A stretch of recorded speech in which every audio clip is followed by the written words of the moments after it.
तो ये है कि हम ये चाह रहे थे कि एग्रीकल्चर की ग्रोथ रेट जो है वो रीजनेबल होता, क्योंकि एग्रीकल्चर में हमारी आपकी जो सिर्फ क्रॉप्स हैं उसमें 38% लेबर फोर्स आपकी काम करती है, लेकिन उसका ग्रोथ रेट 0.8% है। ग्रोथ रेट 0.8% होने का मतलब ये है कि जो भी लोग एग्रीकल्चर में काम कर रहे हैं उनकी पर कैपिटा किस तरह से ग्रो कर रही है। 0.8% या क्रॉप्स बढ़ेंगी, क्रॉप्स की ग्रोथ रेट बेटर होगी तो लोग जो वहाँ पे जॉब्स करते हैं उनकी इनकम बेटर होगी, लेकिन पाकिस्तान में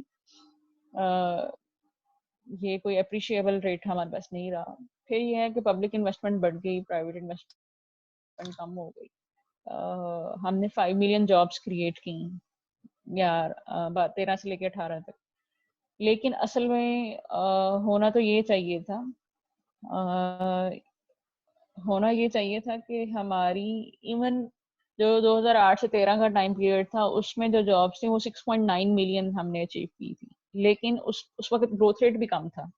इसका मतलब है इस वक्त हमारे पास कौन कौन सी स्ट्रक्चरल इश्यूज थे जिसकी वजह से एक हायर ग्रोथ रेट होने की वजह के बावजूद भी हमारे पास जॉब जो है वो हमने कम जनरेट की।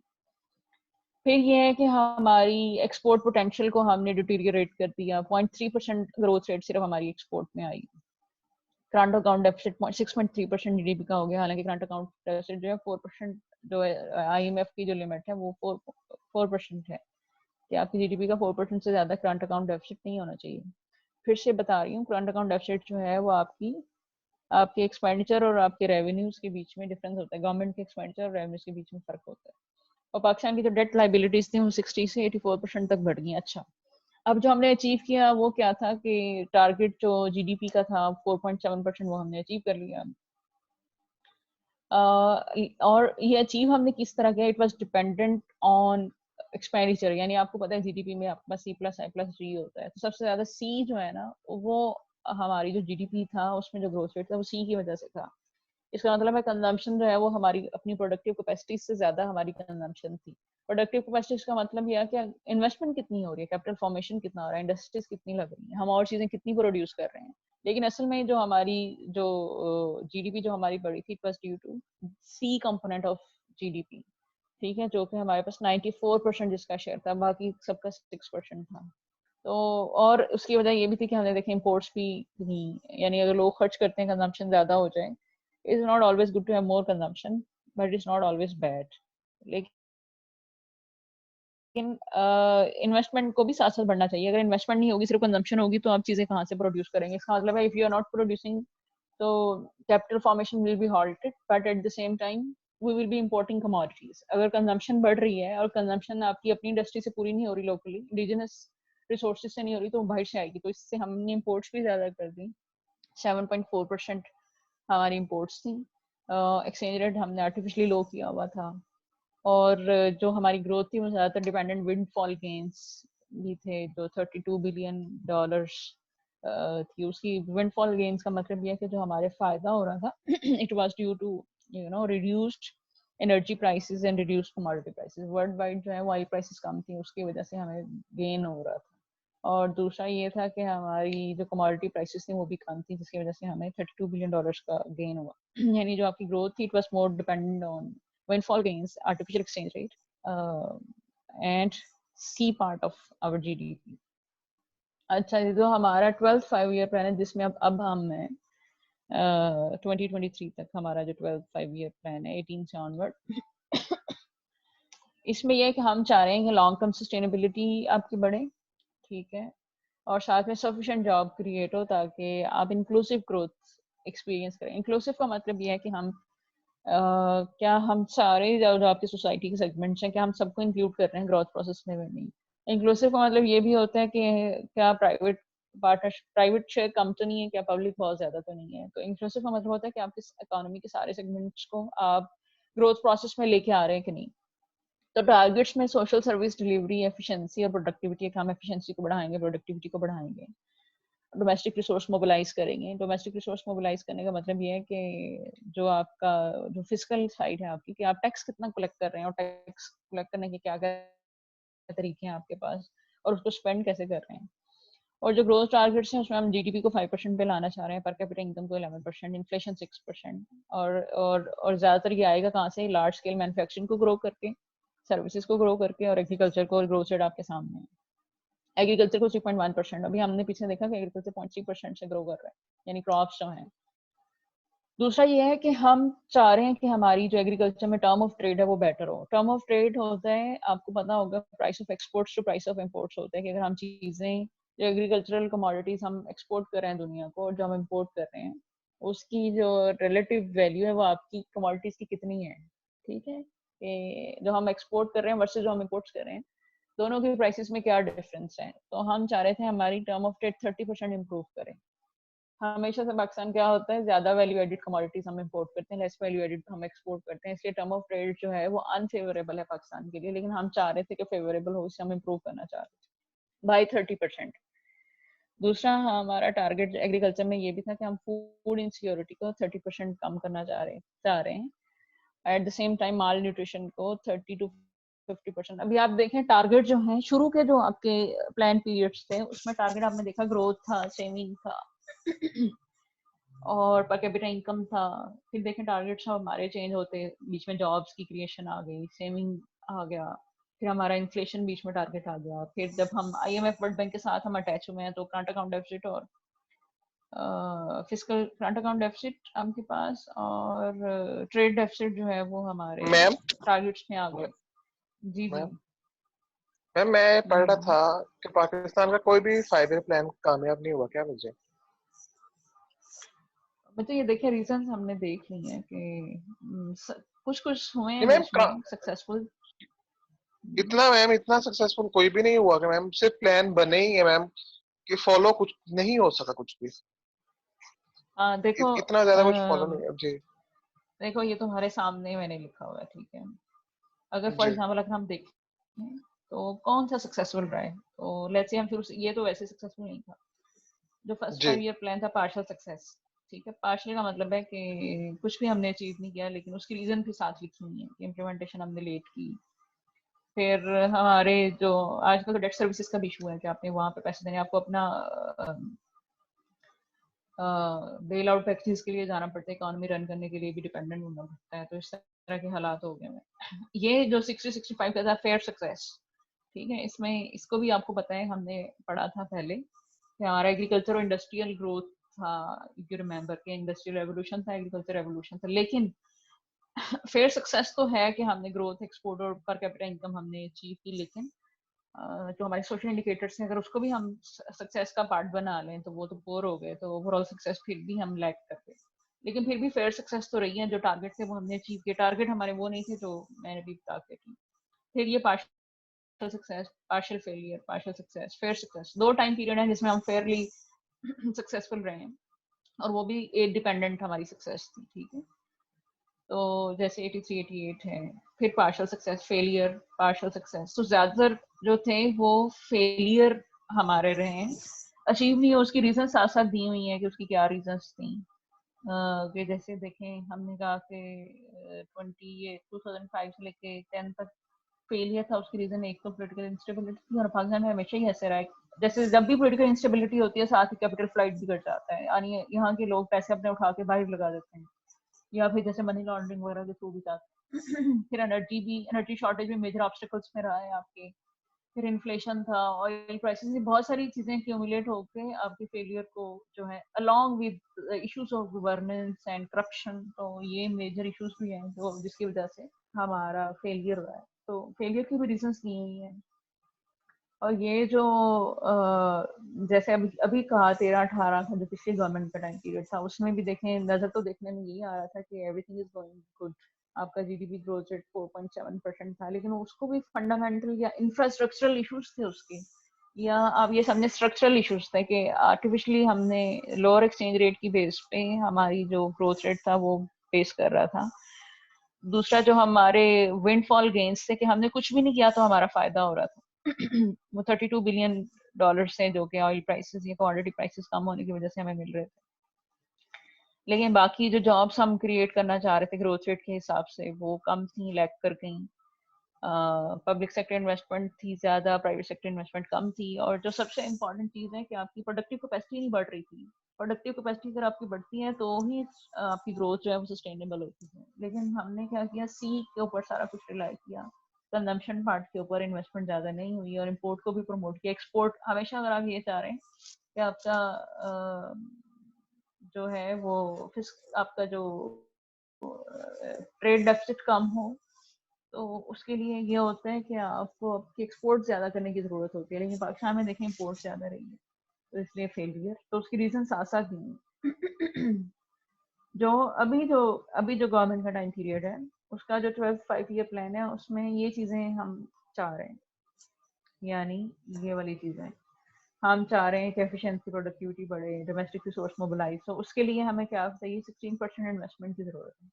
जीडीपी का 16% इन्वेस्टमेट होगी तो हम ये टारगेट अचीव कर सकेंगे। फिर देखें आई पार्ट इंपॉर्टेंट है, लेकिन जो पहला जो हिस्सा था यानी 13-18 में, उसमें देखें आपका 94% आपका सिर्फ सी है और आई जो है वो it is much less than it is required.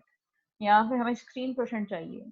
और फिर ये जो हमने लिखा है कि आप चाह रहे हैं कि लार्ज स्केल मैन्युफैक्चरिंग जो है 4.7% से ग्रो करे, जो इनोवेशन सेक्टर, क्योंकि सर्विसेज ज़्यादा इनोवेटिव सेक्टर है हमारा, जैसे टेलीकॉम हो गया, जैसे आजकल जो डिजिटलाइज किया हुआ है उसकी जो सर्विसेज वगैरह है। फिर जो एग्रीकल्चर है वो वैसे ही आपकी जॉब्स ज़्यादा प्रोवाइड करते हैं आपकी रूरल एरियाज को तो उनकी ग्रोथ की बेस के ऊपर इन सारी चीज़ों के ऊपर को प्रमोट करने के हमें 10.5 ट्रिलियन रुपीस चाहिए। 10.5 ट्रिलियन रुपीस हमें पब्लिक सेक्टर डेवलपमेंट प्रोग्राम्स के लिए चाहिए। तो ये फिर कहाँ से मैम आएंगे? ये और वाला भी नहीं टारगेट्स हो में देखें सकता? हमारे टर्म ऑफ ट्रेड, जाहिर बात है अभी तो देखें हालात जो बहुत से जो डिफरेंट हो हालात गए चल हैं, रहे तो हैं जी, ये भी नहीं, ये भी हमारा कामयाब हाँ नहीं होगा। हाँ, हमें जो है वो 2023 तक चाहिए ये सारी चीजें। तो अभी 2020 है तो 3 साल अभी बाकी हैं। अगर तो हालात ठीक हो गए तो फिर हम देखेंगे कि क्या चीजें हैं। अभी तो ना तो इन्वेस्टमेंट का टारगेट है ना आपका जीडीपी का टारगेट है, इन्फ्लेशन भी इससे ज्यादा है अभी करंट। तो हालात तो बहुत ही ज्यादा इस बार अनसर्टन है। तो अगर तो ये कोरोना खत्म हो जाता है और ये गवर्नमेंट से इसी चीजों को देखती है और चलाती है, तो फिर पॉसिबल चांसेस हैं कि शायद हम हाफ इन टारगेट के हाफ टारगेट तो अचीव कर ही है लेकिन फिर भी मुश्किल है। चीजें जो है वो बहुत कम्प्रिहेंसिवली देखने की जरूरत है। तो बैलेंस शीट अब ये है हमारे पास, जो हमने पीछे पढ़ा है कि बैलेंस शीट का मतलब ये है कि एक तो एडमिनिस्ट्रेटिव ऑब्स्टेकल्स हैं पाकिस्तान में, कोई एडमिनिस्ट्रेटिव मशीनरी नहीं है। आपने देखा होगा कि गवर्नमेंट कुछ करना चाह रही है तो आपकी स्टैब्लिशमेंट, ये जो ब्यूरोक्रेसी है बीच में आ जाती है, और ब्यूरोक्रेसी बीच में अगर वैसे वो कुछ करना चाहे तो गवर्नमेंट आ जाती है आगे। तो ये कुछ इश्यूज पाकिस्तान में चल रहे हैं। अभी देखें टैक्स कलेक्शन के कुछ इश्यूज थे, और किन किन चीज़ों में कितना कितना टैक्स होना चाहिए, कितना नहीं होना चाहिए, different tax slabs government introduce करें, इसमें इतनी ज़्यादा बहस हुई।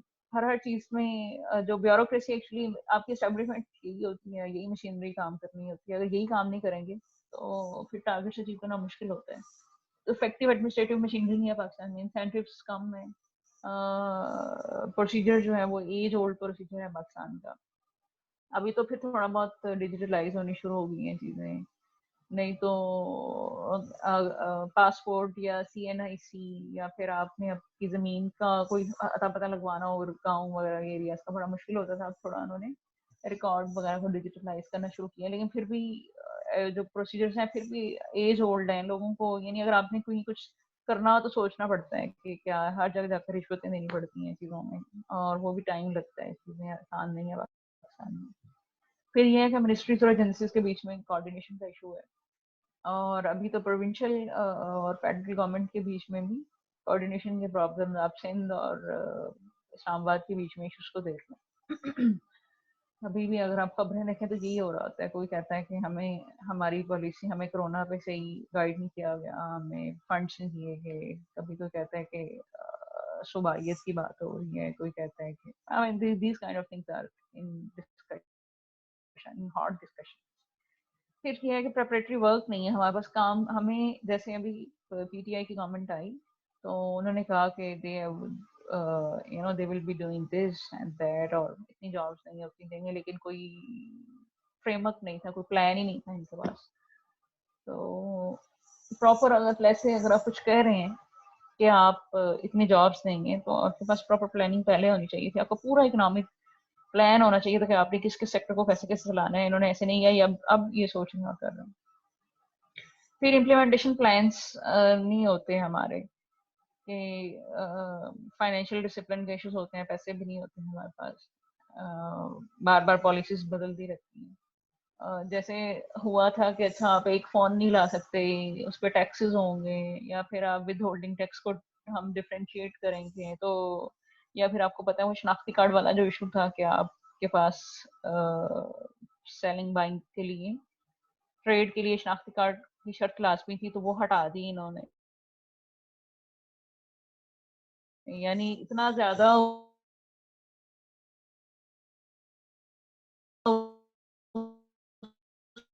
उसको आपके जो ट्रेडर्स हैं वो कभी प्रॉब्लम उनका हो जाता है, कभी जो है ब्यूरोक्रेसी बीच में आ जाती है, कभी गवर्नमेंट की अपनी नाहली होती है वो बीच में आ जाती है। तो फिर आपके पास जो एक तो ये होता है कि हमने कहा कि एडमिनिस्ट्रेटिव इश्यूज हैं, फिर हमारे पास तैयारी नहीं होती, फिर हमारे पास प्लान की इम्प्लीमेंटेशन करते वक्त इश्यूज आते हैं। फिर ये होता है कि जब आप प्लान इंप्लीमेंट कर लेते, जैसे आपने कर लिया अल्लाह करके प्लान इंप्लीमेंट, आपके पास ब्यूरोक्रेसी भी आपने साथ लगा ली, आपके पास प्लान भी आ गया, आपने काम भी कर लिया, लेकिन फिर अब ये है कि आप जो काम कर रहे हैं वो कितना ठीक कर रहे हैं, उसकी एवेल्युएशन कैसे होगी। तो उसके लिए ये होता है कि पाकिस्तान में यानी यूजली ये होता है कि 5 साल का प्लान है तो मिड टर्म इसका इवेल्युएशन होती है कि आपने 2.5 साल बाद 2 साल बाद आपने इवेल्युएट करके बताना है कि प्लान कैसा जा रहा है, कि ऐसा तो नहीं हमें ठीक करने की जरूरत है कुछ चीज़ों को। तो पाकिस्तान में क्या होता है कि प्लान पीरियड के एंड पे मीडियम जो मिड टर्म जो होता है ना उसकी इवेल्युएशन आ रही होती है, यानी चौथे साल आएगी कि 2 साल में हमने क्या काम किया है, तो फिर हम चौथे साल में जाके कैसे उसको करेक्ट कर सकते हैं एक साल। तो बहुत सारे केसेस में जो रिव्यू प्लान होते हैं वो कैसे आते हैं, प्लान पीरियड के तकरीबन एंड पे हमें मिल रहे होते हैं, तो फिर हम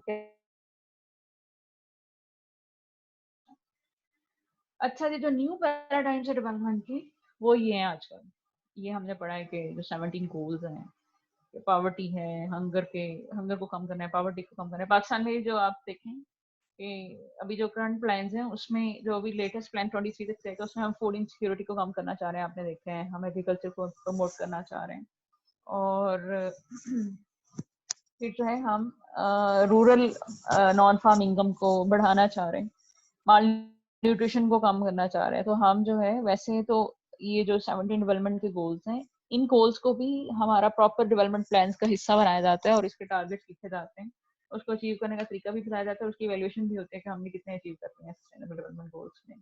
तो जो हमारे पास न्यू पैराडाइम की हमें क्यों जरूरत है, जैसे हमने कहा कि हमारा 60-65 का मॉडल प्लान था सेकंड 5 ईयर जो कि सक्सेसफुल था, फिर 80s का 83 से जो आगे प्लान था 5 साल का वो भी सक्सेसफुल रहा है। हमने कैपिटल कैमुलेशन को as a driver of growth, हमने कहा कि कैपिटल कैमुलेशन ज्यादा होगी तो हम ज्यादा ग्रो करेंगे, और वो कैपिटल कैमुलेशन आना कहाँ से है, फॉरेन रिसोर्सेज से। आप फॉरेन रिसोर्सेज आपको IMF वर्ल्ड बैंक दे सकते हैं या फिर फॉरेन इन्वेस्टर्स दे सकते हैं, ठीक है। फिर जो है जो IDA है, international development association I think, funds इन्होंने दिए, आपने कैपिटल एक्यूमुलेट किया, फिर आपने पब्लिक सेक्टर डेवलपमेंट हुई, उससे चीप फॉरेन मनी को हमने यूज किया ताकि वो इन्वेस्टमेंट हमारी बढ़े, जैसे आप सस्ते लोन हम जब दिए हमने, तो शुरू में तो हमने जो 60-65 की हमने इम्प्रेसिव ग्रोथ रेट अचीव कर ली, डबल GDP हो गई हमारी। लोगों पाकिस्तान की जो 60-65 का था ग्रोथ एक्सपीरियंस, वही के लोग आगे देखा करते थे कि कैसे हमने अचीव कर ली है। कोरिया, साउथ कोरिया से इकोनॉमिस्ट आए, उन्होंने देखा कि हमने कैसे किया है, लेकिन जो हमारी पोटेंशियल थी वो 65 की बार में डाई आउट हो गई। हमारी सेविंग्स जो हैं वो कम हो गई हमारी इन्वेस्टमेंट से, फिर ईस्ट पाकिस्तान और वेस्ट पाकिस्तान में इनइक्वालिटी फ्यूल हो गई, ये सारी चीजें हमने पढ़ी हैं पहले। लेकिन अगर हम हमारे अलावा किसी, जैसे कहते हैं राइजिंग जो नेशन है इकोनॉमिकली, वो बांग्लादेश को कहा जा रहा है आजकल साउथ एशिया में, तो उनका वो मिलेनियम डेवलपमेंट गोल्स सारे वो अचीव कर रहे हैं, तो वो उनके एम्प्लॉयमेंट टारगेट्स, उनके बाकी जो एजुकेशन हेल्थ के टारगेट्स हैं और ग्रोथ टारगेट्स हैं वो काफ़ी इम्प्रेसिव हैं। तो जो न्यू पैराडाइम है इसमें जो हमारी शिफ्ट्स आ गई हैं प्रायोरिटीज में, हमने पहले कहा ना कि जो why we are heading towards new paradigm of development, actually जो पहले हम डेवलपमेंट स्ट्रेटजीज हैं उसमें हम कैपिटल फॉर्मेशन के थ्रू करते हैं, और कैपिटल की है हमने 60-65 की, और कैपिटल फॉर्मेशन कैसे हुई है, चीप फॉरेन इन्वेस्टमेंट से। लेकिन आपकी जब तक के लोकल रिसोर्सेज आपकी ग्रोथ और डेवलपमेंट को ज़्यादा कंट्रीब्यूट नहीं कर रहे होते, तो वो सस्टेनेबल ग्रोथ एंड डेवलपमेंट नहीं होती। तो उसके लिए मैसिव शिफ्ट है गवर्नमेंट प्रायोरिटीज में आजकल, जैसे हम न्यू पैराडाइम ऑफ डेवलपमेंट बोलते हैं। एक तो ये कि सस्टेनेबल डेवलपमेंट हो, दूसरा ह्यूमन रिसोर्स क्वालिटी को आपने इम्प्रूव करना है, यानी आपने अपस्किल करें लोगों को एजुकेशन और हेल्थ में। ह्यूमन स्किल दो चीज़ों से बेटर हो सकती है, एजुकेशन से या हेल्थ से। आप लोगों को अच्छा एजुकेट करें, उनकी स्किल्स अपग्रेडेशन करें और उनकी हेल्थ को बेटर करें, तो आपके पास फिर क्वालिटी ह्यूमन रिसोर्स प्रोड्यूस होते हैं। फिर टेक्नोलॉजिकल बेस आप बढ़ाएं आपकी इकोनॉमी की, प्राइवेट सेक्टर को आगे आगे लेके आए इकोनॉमी में। स्टेट का क्या रोल है इकोनॉमिक मैनेजमेंट में, उसको रीराइट करें, जैसा गवर्नमेंट ने कहाँ पे कितना कितना काम करना है। ठीक है कि आपकी जो ग्रोथ के टारगेट हैं वो सॉफ्ट डिटर्मिनेंट्स रखें, यानी मतलब ये है कि आप हेल्थ, एजुकेशन, सैनिटेशन, इनको आप टारगेट रखें। ठीक है, आप इसको टारगेट नहीं रखें कि आपकी जीडीपी कितनी होगी, आपका इन्वेस्टमेंट कितनी होगी। तो इन सारी चीज़ों को आपका मीन होना चाहिए, आपके एंड्स नहीं होने चाहिए। ठीक है, फिर सेविंग को हम मोस्ट प्रोडक्टिव इन्वेस्टमेंट में कैसे लेके आएंगे, इनोवेशन, क्रिएटिविटी और लर्निंग को आपने प्रमोट करना है। ये आजकल के टारगेट्स हैं जो जिसे हम न्यू पैराडाइम ऑफ डेवलपमेंट भी बोलते हैं। यानी हम ये चाह रहे हैं इंक्लूसिविटी को, इक्विटी को और सस्टेनेबिलिटी को। एक्चुअली आजकल के जो टारगेट्स हैं न्यू पैराडाइम में, ये तीन है कि आप इंक्लूसिविटी की, आप प्राइवेट सेक्टर को इंक्लूड करें, आप पुअर सेगमेंट्स को इंक्लूड करें, खवातीन को इंक्लूड करें डेवलपमेंट और ग्रोथ प्रोसेस में, इक्विटी को मेंटेन करें, सस्टेनेबिलिटी को करें, कि ये सारी चीजें हम सस्टेनेबिलिटी कैसे रन करें। तो तीन मेजर इसके पिलर्स हैं न्यू पैराडाइम ऑफ डेवलपमेंट के। अच्छा, अब ये है न्यू पैराडाइम में का मतलब ये है कि हम चाह रहे हैं कि आप, जैसे हमने कहा कि इनोवेशन बढ़े, क्रिएटिविटी बढ़े, लर्निंग बढ़े, लेकिन पाकिस्तान देखें, कंट्रीज को अगर हम रैंक करें तो पाकिस्तान सबसे पीछे है। India, Indonesia, Thailand, Malaysia, China, इन सब में हम सबसे पीछे हैं। 132 कंट्रीज में से पाकिस्तान 79 नंबर पे है। जो हमारे जैसी कंट्रीज हैं उनमें हम सबसे पीछे हैं। और ब्रेन ड्रेन में हम सबसे आगे हैं। जो यहाँ पे के लोग पढ़े लिखे हैं वो छोड़ कर मुल्क बाहर चले जाते हैं क्योंकि उन्हें प्रॉपर इंसेंटिव्स नहीं दिए जाते। इसका मतलब अगर आप मेंटेन करना चाहते हैं क्रिएटिविटी को, तो आपको लोगों को इंसेंटिव्स देना पड़ेगा, उन्हें ओन करना पड़ेगा, उन्हें प्रमोट करना पड़ेगा। लेकिन पाकिस्तान में जो अच्छे ब्रेन्स हैं वो, क्योंकि इंसेंटिव स्ट्रक्चर यहाँ बहुत पुअर है, फिर रेड टेपिज्म है, अपने रिश्तेदारों को आगे लेके आते हैं, नेपोटिज्म है, तो नालायक लोग आगे बढ़ा देते हैं। तो उसकी वजह से जो अच्छे लोग हैं वो मुल्क छोड़ के चले जाते हैं, जहाँ पे उनको ज्यादा अच्छी अपॉर्चुनिटीज मिलती हैं वहां चले जाते हैं।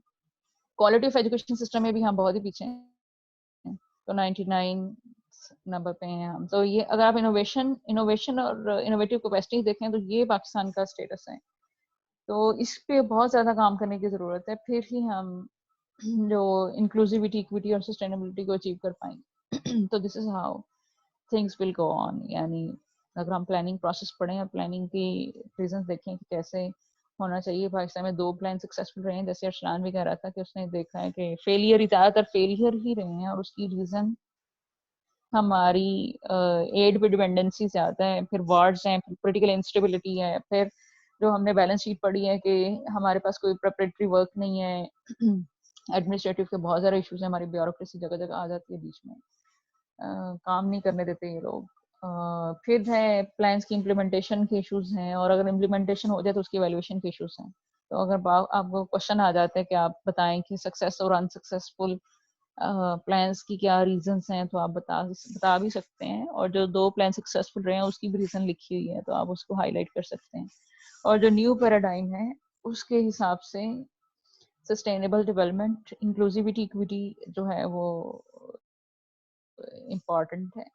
उसमें हमने क्वालिटी ह्यूमन रिसोर्स को, ह्यूमन रिसोर्स की क्वालिटी को इम्प्रूव करना है, टेक्नोलॉजिकल नॉलेज बेस आपने इम्प्रूव करनी है, आपने प्रोडक्टिविटी को बढ़ाना है, और सेविंग को चैनलाइज करना है, इनोवेशन, क्रिएटिविटी और लर्निंग को जो है प्रमोट करना है। लेकिन पाकिस्तान का अगर हम देखें तो इनोवेशन इंडेक्स में, क्यों हम इनोवेशन की बात करें, क्योंकि हमारी कंपेटिटर्स ये कंट्रीज हैं। अगर आप एक्सपोर्ट की बात करें, प्रोडक्शन की बात करें, तो ये कंट्रीज हमारे कंपेटिटर्स हैं। तो अगर आप इनोवेट नहीं करेंगे तो आप एक्सपोर्ट कैसे करेंगे, आप वैल्यू एडेड एक्सपोर्ट कैसे करेंगे। अगर वैल्यू एडेड एक्सपोर्ट नहीं करेंगे तो हमारा जो फॉरेन एक्सचेंज है ये कैसे बिल्टअप होगा। फॉरेन एक्सचेंज बहुत इंपॉर्टेंट होता है, फॉरेन एक्सचेंज अर्निंग्स। आपकी फाइनेंशियल पोजीशन बेटर करने के लिए। अगर आप फॉरेन एक्सचेंज अर्निंग आपके पास ज्यादा है तो आपको आईएमएफ के पास नहीं जाना पड़ेगा। आपको डॉलर्स क्यों चाहिए होते हैं? क्योंकि आपको क्रूड ऑयल या आपने मशीनरी इंपोर्ट करनी होती है, या आपने लोन देने होते हैं वापस, या डेट सर्विसिंग करनी होती है। लेकिन अगर आप एक्सपोर्ट के थ्रू या आप रेमिटेंसेस के थ्रू फॉरेन एक्सचेंज अर्निंग को बढ़ा सकते हैं, तो फिर हमें आईएमएफ वर्ल्ड बैंक के पास जाने की जरूरत नहीं होगी। और वो कैसे बढ़ाएंगे? अपनी प्रोडक्टिव कैपेसिटीज बढ़ा के, लोगों को अपस्किल्स करके, ब्रांड्स बना के, इनोवेशन करके। और ब्रांड कैसे बनेंगे? इनोवेशन से बनेंगे। और ये सारी चीजें कैसी होंगी? अगर आप स्किल लोगों की बढ़ाएंगे, आप ह्यूमन कैपिटल फॉर्म करेंगे। तो ये आजकल के सॉफ्ट टारगेट्स हैं डेवलपमेंट के न्यू पैराडाइम्स है, कि हम ये नहीं कह रहे कि जीडीपी हमारा टारगेट हो, या हमारा टारगेट जो है वो सेविंग इन्वेस्टमेंट हो, लेकिन हम कह रहे हैं कि सेविंग इन्वेस्टमेंट को प्रॉपर चैनलाइज करें, ताकि हम अपनी प्रोडक्टिव कैपेसिटी को बढ़ाएं, ताकि वो इंक्लूसिविटी और इक्विटी को प्रमोट कर सके, so that we may have sustainable growth. तो ठीक है, फिर आज का ये हो गया सेशन। अरसलान, तुम रिकॉर्डिंग को बंद कर दो।